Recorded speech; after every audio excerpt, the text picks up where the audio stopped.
The first rule of success is to have a vision. You see, if you don't have a vision of where you go, and if you don't have a goal where you go, you drift around and you never end up anywhere. It's like you can have the best ship in the world, you can have the best airplane in the world. If the pilot or the captain doesn't know where to go, it would just drift around. It would not end up anywhere, or most likely in the wrong place. So I was very fortunate that I stumbled onto my vision. I mean, as you know, I was born in 1947 in Austria after the Second World War. And I didn't really like Austria when I grew up. I couldn't wait to get out of there. I couldn't see myself becoming a farmer or a worker in a factory or anything like that. Even though my parents wanted me to stay there and have a normal life. My father wanted me to become a police officer like he was. My mother wanted me just to stay there and marry a girl with the name of Heidi, hopefully, and have a bunch of kids and run around like the Van Trapp family in The Sound of Music. But that was their vision, not mine. My vision was totally different. I felt that I was born for something special, for something unique, for something big. Do you know how great it felt that I knew where I was going? Imagine the majority of people don't know where they're going. When you have a goal, when you have a vision, everything becomes easy. Because remember that in America, for instance, when you study, you will see the percentage of people that like their jobs. 74% hate their job in America. Now, there is not much different when you come to Europe. The majority of people don't like what they're doing because they're really not doing it because they didn't have a goal and they followed this goal. They just aimlessly drift around, and then all of a sudden there's a job opening, so they get that job because you have to work. But then when you work, it's a chore. It's work. It's not fun. So if you think about, only a quarter of the people really enjoy what they're doing in life. That is unbelievable if you think about it. So I felt so blessed that I knew what I was doing. It's like a medical student that studies and knows he wants to become a doctor. You know where to go. So I knew where to go.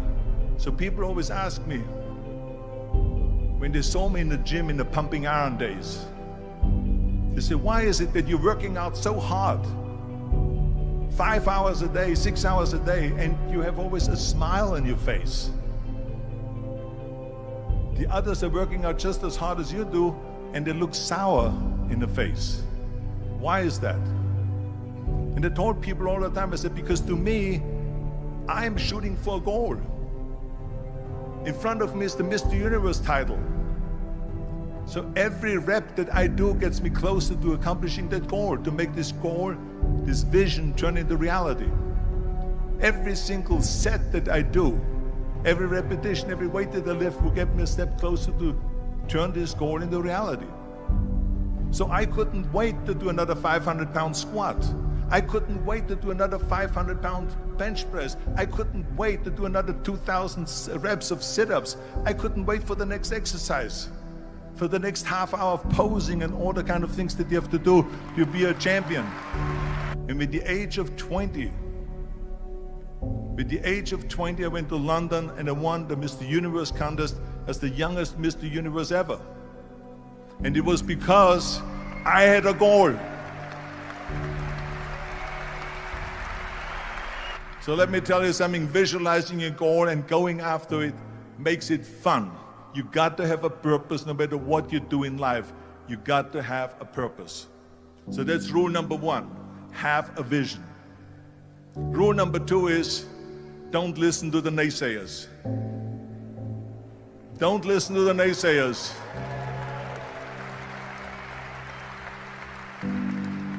Everything I ever did, the thing that I heard out of people's mouth was, that's impossible. That can't be done. Or no.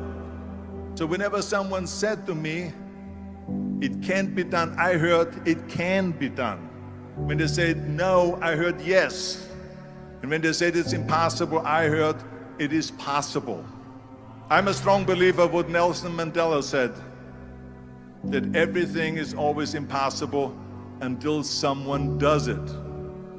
Well, I'm going to be the one, I said to myself, I'm going to do it and I'm going to show it to them. Maybe it has never been done before. That's perfectly fine with me. But I'm going to do it.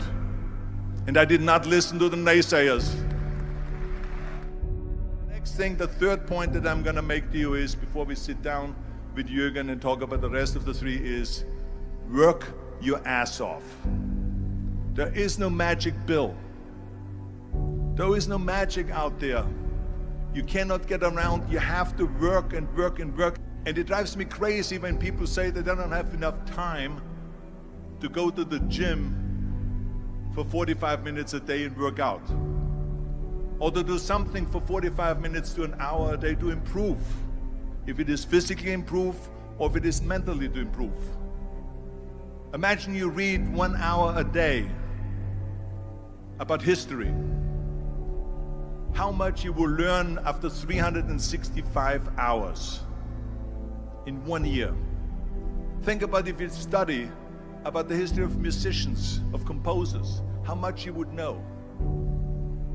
Imagine if you would work on a business, on some business that you want to develop every day for an hour. Imagine how further along you will go and get.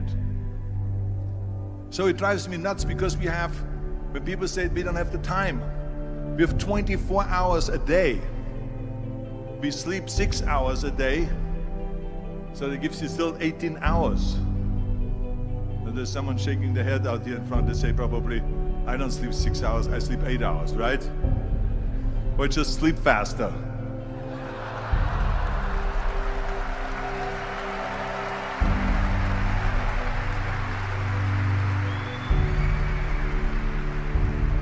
So we have 18 hours a day. The average person works around 8 to 10 hours. So let's assume it's 10 hours, so you have 8 hours left. Then you travel around an hour a day, maybe 2 hours a day. So now you have still 6 hours left. So what do you do with these 6 hours? What do you do with these 6 hours? Then we eat a little bit, then we schmooze a little bit, talk a little bit to people and all that stuff. But you can see how much time there is available if you organize your day. So you got to work hard. I mean, let me tell you something. When I went to America, I went to college. I went and worked out 5 hours a day. And I was working on construction. Because in those days in bodybuilding, there was no money. I didn't have the money for food supplements or anything. So I had to go to work. So I worked on construction. I went to college. I worked out in the gym, and at night from 8 o'clock at night to 12 midnight, I went to acting class 4 times a week. So I did all of that. There was not one single minute that I wasted. I became very friendly with Muhammad Ali in the 70s. And Muhammad Ali worked his butt off. And I saw it firsthand. And I remember that there was a sports writer that was there in the gym when he was working out and he was doing sit-ups. And they asked him, how many sit-ups do you do? And he said, I don't start counting until it hurts. Now think about that. He doesn't start counting his sit-ups until he feels pain. That's when he starts counting. That is working hard. And so you can't get around the hard work. It doesn't matter who it is. As a matter of fact, I believe what Ted Turner said, work like hell and advertise.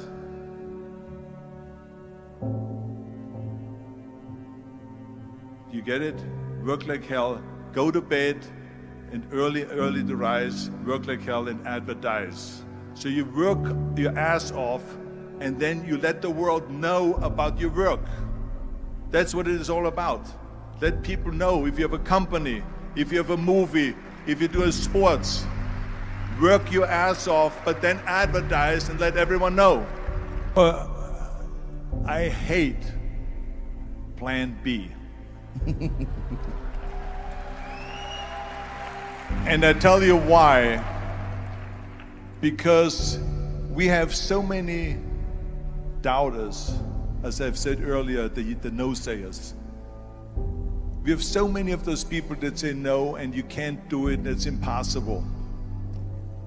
That is okay, because we just turn off, as I said earlier, and we listen and we hear the no being a yes. You can't do it, you can do it, and all of that. So that is possible to do that amongst all the negative people around you.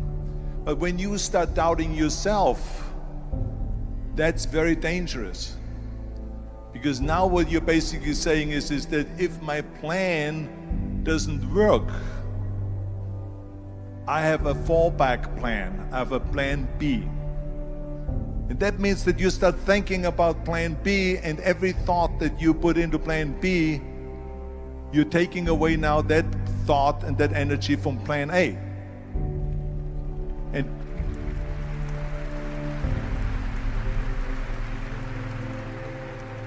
And it's very important to understand that we function better if there is no safety net, because plan B becomes a safety net. It says that if I fail, then I fall and I get picked up and I have something else there that will protect me.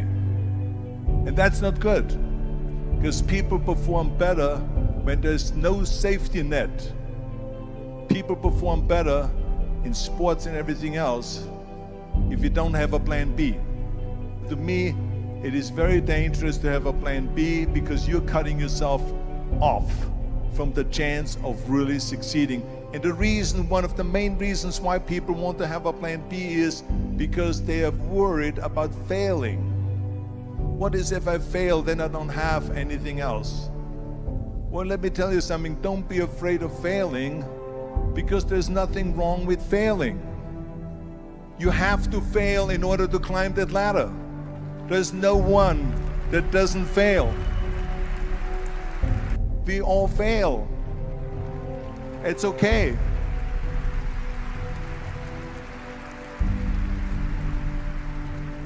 What is not okay is that when you fail, you stay down.